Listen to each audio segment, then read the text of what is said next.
What's happening, Hoodlum gang? Welcome back to my channel. This your boy Hoodie from the hood, aka your friend from that big old end. And before we get started, do me a favor. I want you to hit that like. I want you to hit that subscribe. Put your cell phone to the Hoodlum gang so you can get this content every time. Now, I'm gonna make this one real fast. It is happy hour with Hoodie, so go ahead and pour your razzle dazzle or spark your hocus pocus to make you focus. I got a little story for y'all. I know y'all be asking for them, and I keep saying I'm gonna do it and then I don't do it. So I'm gonna give y'all a story today about when I was in fire camp, man. This was in 2014. Now, if you're not familiar with fire camp, when you end up in the California Department of Corrections and Rehabilitations, air quotes on that, if you have level 1 or level 2 points and you got less than 5 years and it's not nothing like what they would consider violent, or maybe like an escape, attempted escape or arson or something like that, you can end up in fire camp. Now, people still slip through the cracks depending on what kind of violence, how long ago it was, whatever the case is. You can end up in fire camp. I think there's about maybe like, I don't know, maybe 20, 30 something fire camps. I don't know. I could be off. I don't remember, which is a good thing. So I had ended up, this was my second fire camp. I ended up going to Jamestown, which is the Sierra Conservation Center up in somewhere in the Central Valley. I forgot exactly where it's at. It might be, I don't know exactly where it's at. Somewhere. I don't know. But I ended up going to Miramani, which is in Fresno County, maybe about 40 minutes outside the city of Fresno. I was there for a while. Ended up getting transferred to La Cima, which is in San Diego County. San Diego County has 2 fire camps. You got La Cima up in the mountains, then you got McCain Valley going towards the border. So I was there, had been there a couple months. Now, fire camp is a lot less strict than behind the wall. A lot of this stuff still applies as far as, you know, the rules and stuff like that. It still applies.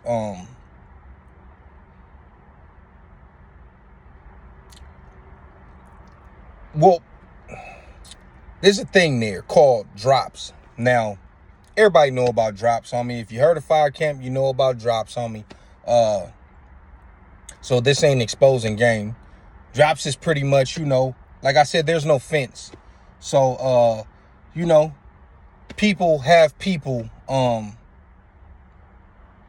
bring things, whatever that may be. And this is what gets fire camp, it being loose like that. And then when you add being able to get stuff that you normally wouldn't have on the yard, when you start, I mean, I literally seen people with Patron and Hennessy and, you know, actual bottles of this stuff, you know, and people got their phones and stuff like that, just like on the yard, you know what I mean? But the tricky part is things can happen because sometimes you may go, you know, go stash something somewhere, and if it comes up missing, you might think another race did it, or maybe another race, or you might think another race tipped the police off. You got a lot of people that be talking to the captains of all races, not just the captains, but the police too. But a lot of these dudes that be swampers and stuff, they get close to the captains. But that's neither here nor there. Basically, this is why a lot of stuff happened. And a lot of people, you know, they was off that spice at the time and other stuff and don't pay their debts. And it ends up, a lot of riots happen in fire camp. It just, you know, like I said, it's looser and people get relaxed. And, you know, some people still come there conducting themselves like they do on the yard. And they don't like that shit. But anyways, this kind of doesn't have anything to do with that, but it kind of does, because I think the 2 individuals involved, I think this may have started over either tobacco or spice or something like that. And if you don't know what spice is, man, that's like synthetic weed.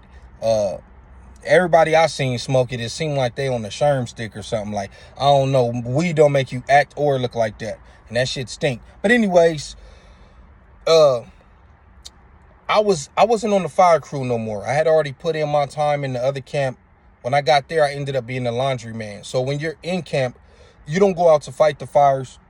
You just pretty much chill and do your job. Like I said, I did laundry, and then after that I can go work out, go watch TV, go jack off, do whatever the fuck I want to do.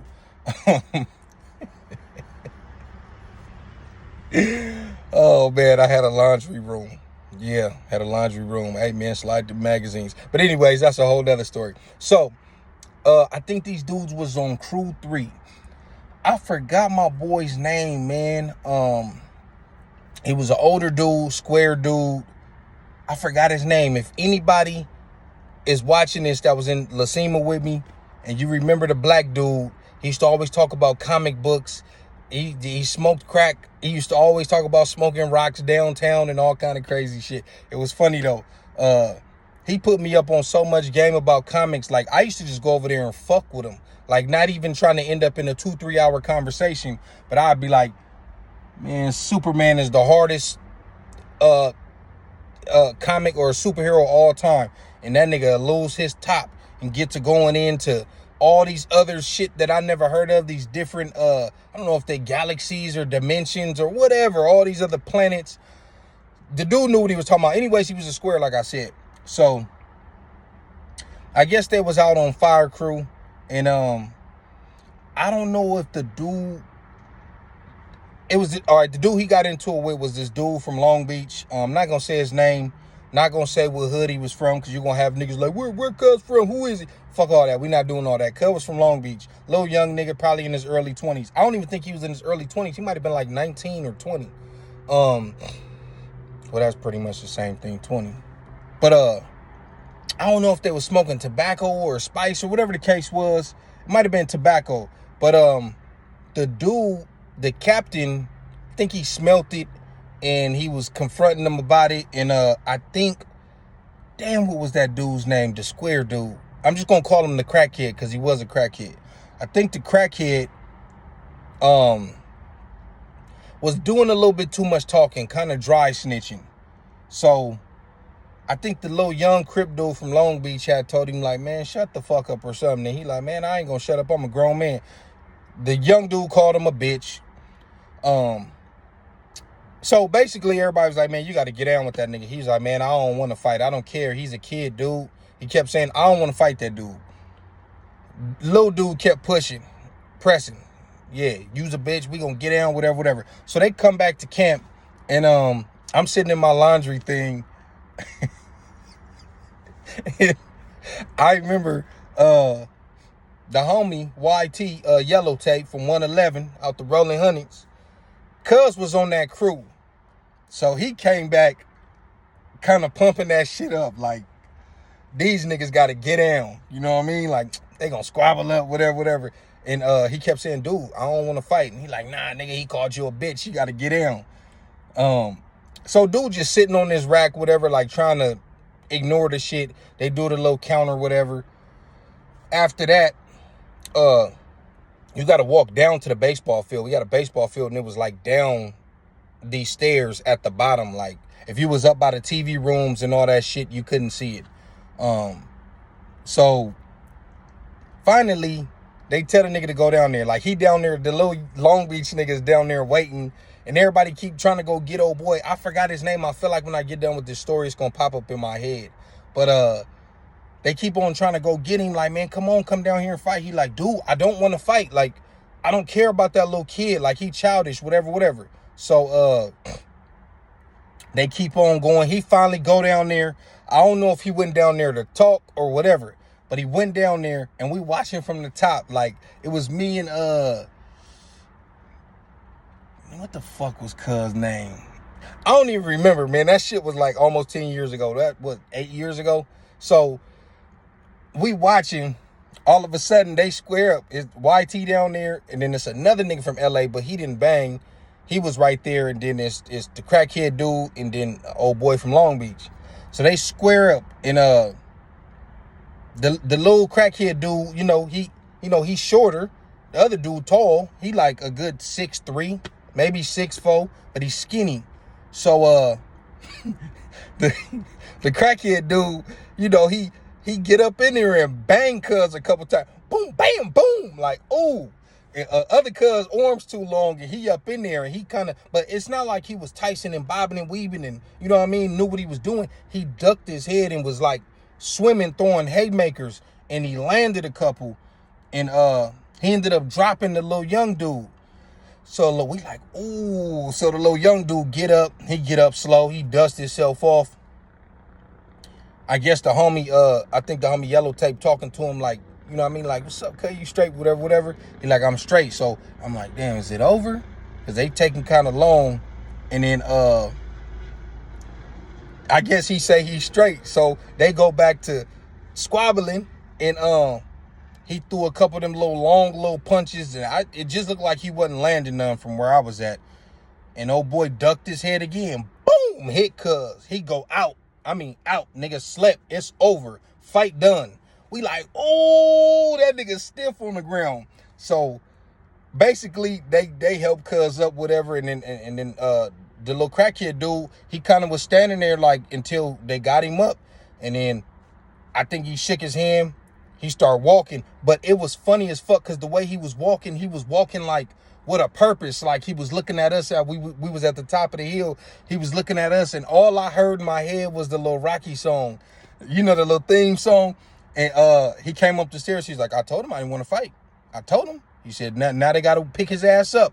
I was like, this nigga, you didn't got knocked out by this little crackhead because you wanted to press this nigga. You called him out his name. He let that shit slide. He was not trying to squabble. And you kept on pressing because you thought you had an easy victory. Now, moral of the story is, one, don't smoke spice or tobacco. But don't judge a book by its cover, man. And sometimes you got to take your victory, man. You already called the man out his name in front of everybody. You marked him out. You should have just left it at that, homie. But that wasn't good enough. It was not, fuck that, we got to get down. You's a bitch ass nigga. Come get this fade. And you walking around telling everybody what you gonna do to him. And nigga, you got knocked out, went to bed, homie. You got to see more careful and dangerous. Can't be underestimating people, man. Like I said, the dude didn't even have squabbles. He just was ducking his head, throwing haymakers, and he landed a couple. You can't underestimate people. It could be their day, any day. It could be your day. But like I said, man, he should have just took the victory. You done already disrespected the man, and they should have just left him alone. But that's my story for the day, man. Y'all let me know what y'all think in the comments. I swear I'm gonna figure out this dude's name, man. I probably gotta go on Facebook and ask somebody that was there. I don't even follow too many people that was there. I think I follow like 1 or 2. I could ask them what was his name. Damn, I don't know his name. Anyways, homie, y'all enjoy your day. I'm about to enjoy what I got left of my break, homie, before I go back up in here. Y'all let me know what y'all think in the comments. Hoodie from the hood, your friend from that big old end.